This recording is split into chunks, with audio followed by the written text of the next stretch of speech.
Hello everyone and welcome to a slightly different winged review. Whereas normally I would just sit here and talk about whatever it is I'm reviewing, for every review that I've done there's always been something that I've either forgotten to talk about, or I've gone off on a random tangent, or I've just started repeating myself. So I thought that maybe if I brought a little bit more order to the review it might make it a bit better. So this is a slight experiment. For my first one I'm going to be reviewing Baldur's Gate Dark Alliance for the GameCube. As a general overview, I really like the game. Probably won't make it into my top 5 all time, but it was good fun, it was challenging, interesting characters, and I really enjoyed it. But let's have a bit more detail on it, starting with plot. Eldris is a general in Baldur's Gate's small army, and she leads one of the platoons. She's a brilliant warrior, a great tactician, and pretty much any battle that she goes into, she wins. There's a battle that she wanted to go into, but the elders of Baldur's Gate told her not to do it because it was too risky. Surprise, surprise, she goes and does it anyway, and they start to get annihilated. She sends a message back to Baldur's Gate requesting reinforcements, but due to the risk, Baldur's Gate don't send any. Eldris gets defeated and killed, and in her death she curses Baldur's Gate and swears revenge against them. Many years later, you enter Baldur's Gate, and within about 30 seconds of arriving, you get mugged. You plan to track down the people responsible and get revenge on them, but end up getting caught up in a much bigger plan of Eldris. Blokey blokes. Although there are 3 playable characters in the game, I'll talk about those a little bit later on. Along your journey, you get to speak to quite a few support characters, but the first problem with this is that because the game takes place over 3 separate areas, you don't really get long enough to be able to make much of a connection with these other characters. As soon as you start to have any sort of empathy for them, you end up moving on to a separate place and you never get to speak to those people ever again. Second little problem, it's a minor thing, it's probably just me, but one of the things that I really liked was getting to speak to all the random people that are around the place, finding out about them and doing the little quests. Some of the quests may just be trying to find a bottle of wine for a drunk, whereas another one, she asks you to look for someone who ends up actually being part of the much bigger plot. One of the people who you speak to ends up taking your reward out of her cleavage, and because I'm immature, I find that quite funny. As you go along, you do speak to a couple of other people. There's always a shop in each place, and you'll probably end up spending more time talking to the shopkeeper than any of the other people put together. The voice acting for the characters is pretty fine. There's a bit later on where the syncing goes out a little bit, but the characters themselves, they're pretty forgettable. None of them are really going to be lasting, particularly as you only get to speak to them for a very small section of the game. Hacky slashy.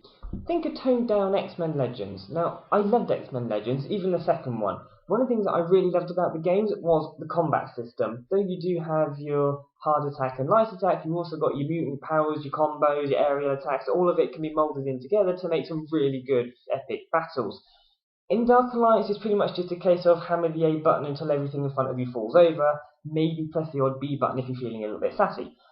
It is slightly slower as well, and you don't have the combos, you don't have the aerial attacks. It is literally just stand there and hammer the A button.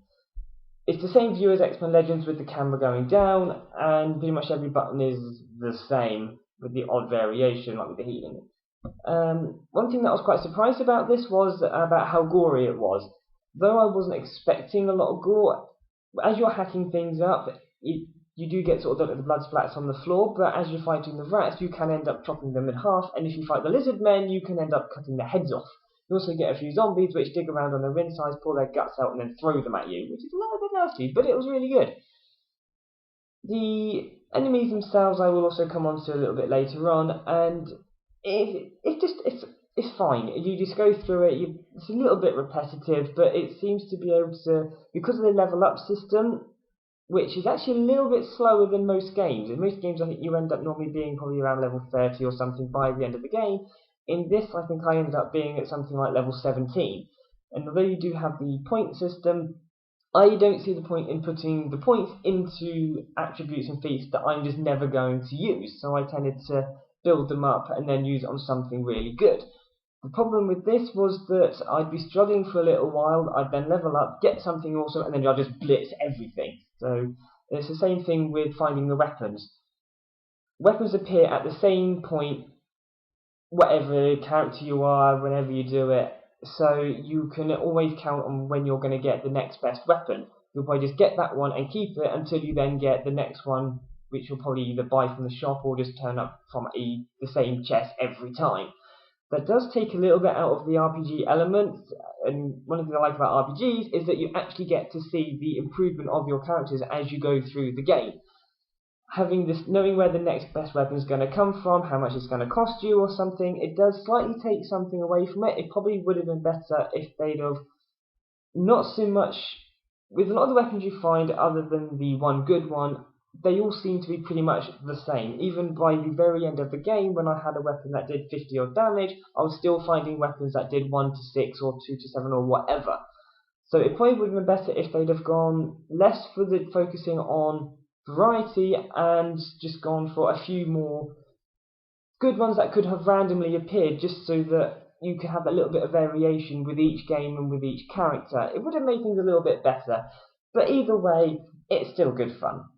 Graphics and soundtrack. For the graphics, think X-Men Legends again during normal gameplay and you pretty much got it there. Although with Dark Alliance, at least the characters don't look like they're cardboard cutouts that have been stuck on with Pritt Stick. When you actually speak to someone, the camera does zoom in on them and they do look pretty good. They're quite detailed and the mouth movements do actually look as though they're saying what they're supposed to be saying.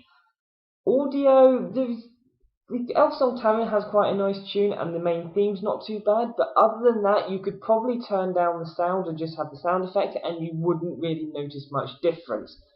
When it's played a song, it does have a bit of a lag between it starting up again, but really you'll probably just be focusing on hacking things up so that you won't notice the sound anyway.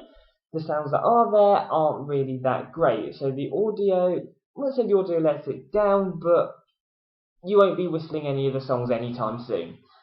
Now we come on to some awards. The Do My Bidding Award. This is the part where I talk about the 3 playable characters. There are 4 technically, but I haven't unlocked the hidden one yet, so I can't really discuss him. The 3 main ones, you've got the Human Archer, the Dwarf, and the Elven Sorceress. Originally, I was going to go for the Dwarf, because I'm one of the people where I like to get big swords, run in, and hack things up. And seeing as the Dwarf was the melee person, I thought he would be the best person to go to with the bigger variety of weapons to use. I was told that the Archer Bloke could use swords and stuff as well, so I thought I might as well go for the Archer Bloke, have the hacky slashiness, and be able to use arrow spells at the same time. I was expecting the bloke to have some decent melee attacks and some cool arrow spells to power up his arrows in various different ways, and that's exactly what I got, and he ends up being a really good character. By the end of the game, when I had the lightning arrows, it just pretty much destroyed everything, and he was really, really good. I then moved on to the Dwarf, and with the Archer person, I thought some melee stuff with arrow spells. I thought the Dwarf would be good melee with spells that would enhance the melee even further.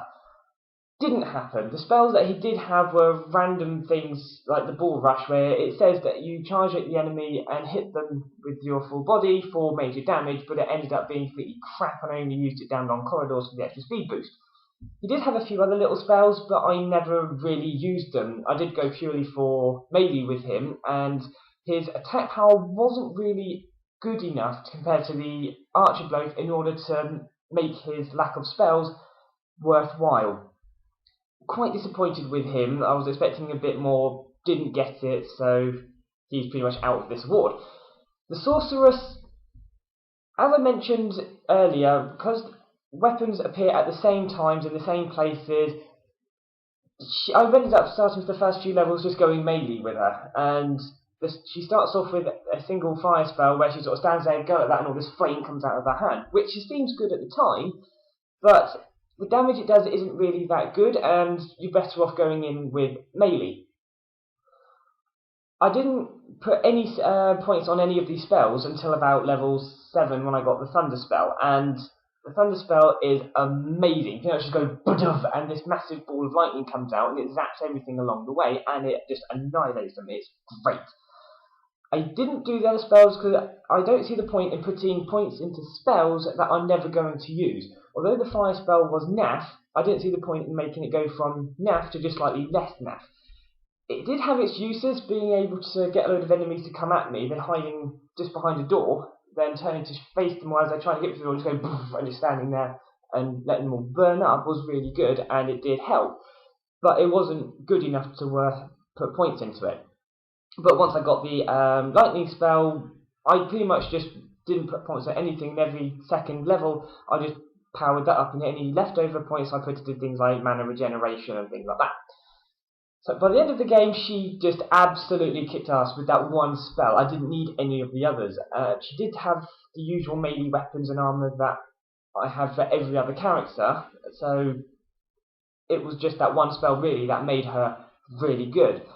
To give the award to one of them, I'm not sure which one I would actually give it to. Although the Art of Chabot did have good melee and some decent spells, the Sorcerer had okay melee with one brilliant spell. But maybe, as she's a sorceress who's supposed to excel in magic, having one decent spell probably doesn't really warrant the excels in magic. Some of the other spells I did give a go for, but I sort of saved the game, put points onto it, tested it out, it turned out to be crap, so I just reloaded the game and carried on using melee. Which one to give it to? I don't know. I really like both of them, so I suppose I'll have to share it. Bit of a cop-out, but they're both great characters. There is the fourth character that I've not unlocked yet, so you never know, he may be absolutely awesome and could take the prize straight away, but for now, they can share it.